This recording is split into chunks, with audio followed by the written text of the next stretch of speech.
Um, so you know how when Americans go somewhere, they try to act like they know everything? All right, so the first time I traveled to Paris, I went to the Louvre, and the Americans are like, oh, that would be the so-and-so, and you're like, whatever. And my girlfriend, my Puerto Rican girlfriend and I, we were just like hanging out there. We're hanging out, and we are running up and down the halls, reaching across the barriers to touch the paintings, taking pictures of stuff that's supposed to crumble when you take pictures of it. You know, so much so, it was the Wednesday when the Louvre was really open late, and they had to get on the walkie-talkies and saying, there's a Negro and a Puerto Rican, we have to find them. So this is about the joy of discovery, of it's okay not to know everything, right? So this is dedicated to my girlfriend. I consider my girlfriend. People say, you have a girlfriend? Yes, I have a girlfriend. My friend Patricia Zamora, and it's called Doing the Louvre. You're a junkie just like I am. After we've dumped your husband in the Louvre's cafe to sip the steaming tea and chew on his poetry, we're off like schoolgirls, screeching in duet, dazzled by the bright eternal gasp of ancient things.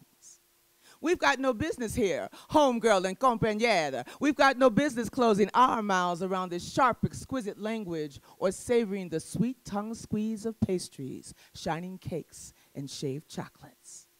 We're of simpler stock, city and country dust, collard greens, moon pies, bullet holes, and basement slow dances.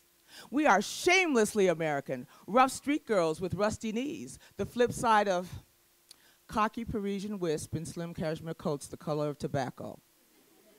Girlfriend, you and I are too much scream for this place, but you're a junkie just like I am. Too long denied access to official beauty, we walk these streets with our mouths open and faces tilted up, swallowing everything, swallowing it all, much too much scenery and sound for our thin American throats. We gawk at cathedrals with their gargoyles bleached to an eerie snarl by bright slashes of moon. Say goodbye, we mean yes. Good morning, we mean how much. As for bread, we need the toilet. We are amazed that no one is asking for all of this back, that we are allowed to bask in this city's light. I can still hear my mama, as plain and practical as a cast iron skillet. Child, you need to stop all that foolishness over there in some France. We don't know nothing or nobody. Ain't no black folks over there no how. But I know you, old friend, with your bright burnished tangle of hair and deep laugh, and right now these halls belong to us. There are bad girls loose in the Louvre. Girls soft as gunshots. Girls nourished and fueled by silvers, silks, and the stone gaze of Napoleon. We laugh at the smashed noses of Egyptian rulers, stare at the tiny mummified feet of a young girl, mistake Goya for Gauguin, and rub what surfaces we can, including the marble cocks of towering deities. When we say things like, hey, I think I saw that on a postcard once. Or, do you know how old this thing is?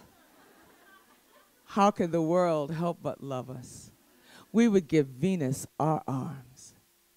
After 8 hours clicking our hungry heels and snapping illicit flash photos in dark halls brimming with ancient music, we finally find the Mona Lisa alone, caged and antiseptic behind that glass every woman wears. And we wonder how best to free her, knowing she's a junkie just like we are. She longs for our wild voices, our naive and accidental beauty. She's aching to ditch that frame and skip these hallowed halls with the homegirls, mistake the obscene for the exquisite, and gaze at unsolved mysteries that just for once are not her own. Thank you very much. Thank you. Thank you.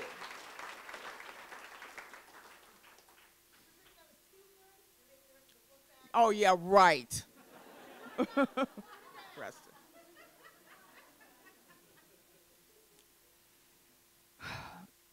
In February 2011, 21-year-old student Samshidi Abdul Rahim abducted his 3-month-old daughter Zara. He placed her in a knapsack, drove to a bridge on the Garden State Parkway in New Jersey, and threw her out of the passenger side window of the car. She drowned in the Raritan River more than 100 feet below. In November 2011, also in New Jersey, Arthur Morgan picked up his 2-year-old daughter Tiara for a trip to the movies. Later, Tiara was found face down in a frigid stream beneath a park overpass, strapped into a car seat which had been weighed down with a car jack. It was unclear whether she was thrown from the overpass or carried into the park and placed in the water. The 5 stages of drowning. 1, surprise. There is no drunk like the drunk of milk sleep. Drizzled white floods the body and weighs down everywhere we knew about awake. Zara's fresh clockwork staggers with it when her daddy, grizzled and wild-eyed, lobs her like a bag of trash over the rusting rail. Inside the sack, the wriggling child does not know the words fly, plummet, or descend. She doesn't realize the quirky questions she poses for the pigeons, or how, dimmed and stupid with dairy, she is all the fall the sky can language. Trickling from the breast does what it does. Babies accept what they are given. They don't question the morning's crazed deluge of light, a kitchen's blaring stink, or the hungry, hovering faces of fathers. Even after a swollen breeze pries her eyes open in the seconds it takes for the fevered discarding of a daughter, baby doesn't ask the sun, spiraling into the sack to offer coup or direction. Zara Malani Lim Abdur Rahim, little not bird, has been jettisoned, ditched, unloaded. Her snared arms fight and fail to find a suitable rhyme for wing.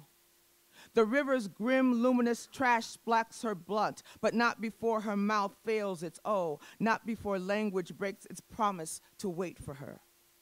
If Zara can reach no word for word, no term for the dawning of no, what questions can pale breath answer?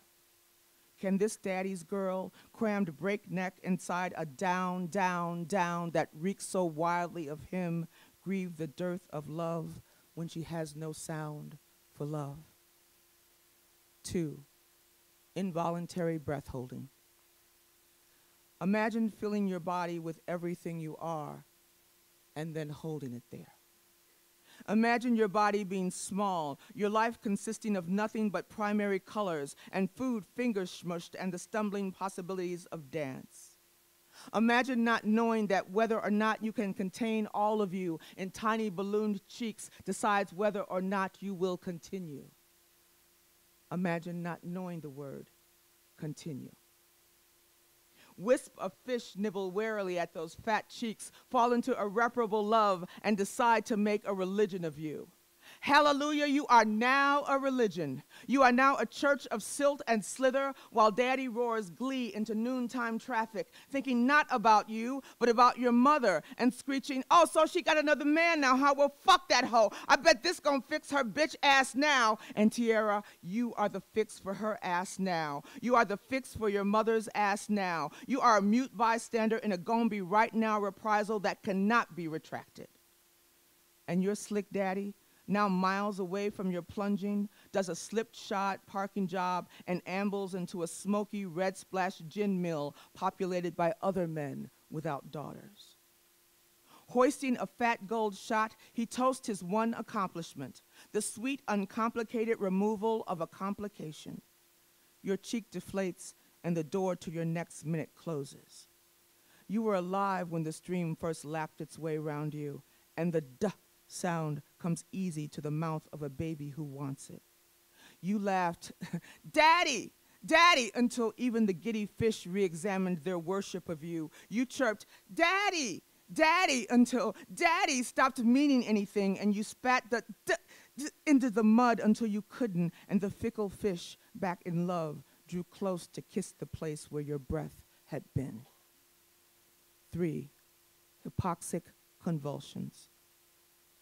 Daddy is the king architect of a baby girl's roll and rock. He teaches her to manage slink, schools her in the mad politic of the wet engine, makes sure she remembers not to breathe in neon. If Zara lives, which she most definitely will not, someone else's daddy will teach her all the one way there is not to get lured into a sack, how to lay quietly in the wrong skirt while muscles bloom, how a well-timed convulsion will usually clear the dance floor.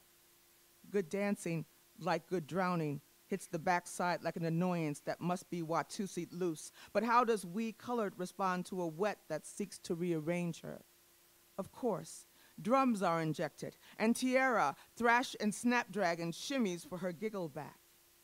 Baby is the battery that black women build their bodies around until they're saved, old enough to be officially romanced by the latest edition of Jesus.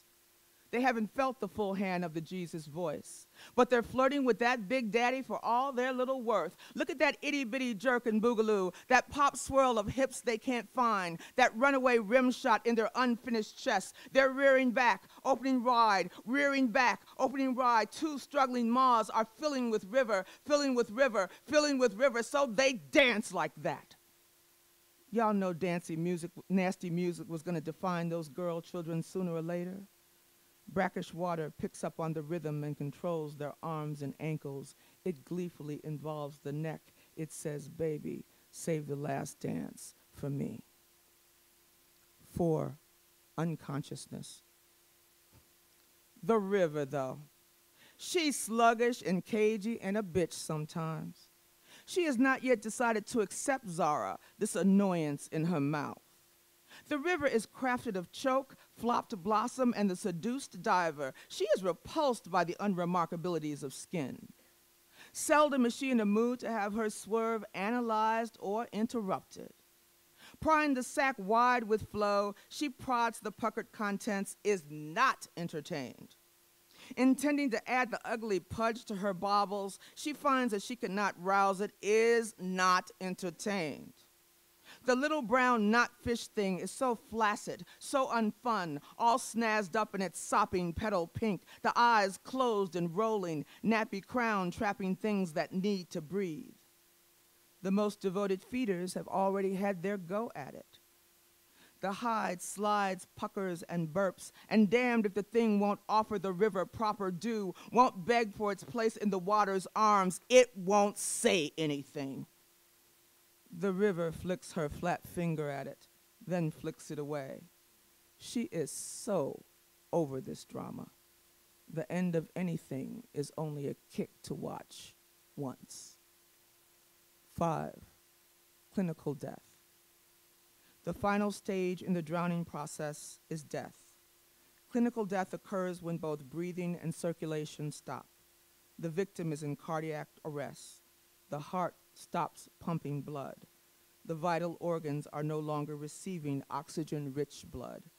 The lack of oxygen causes the skin to turn blue.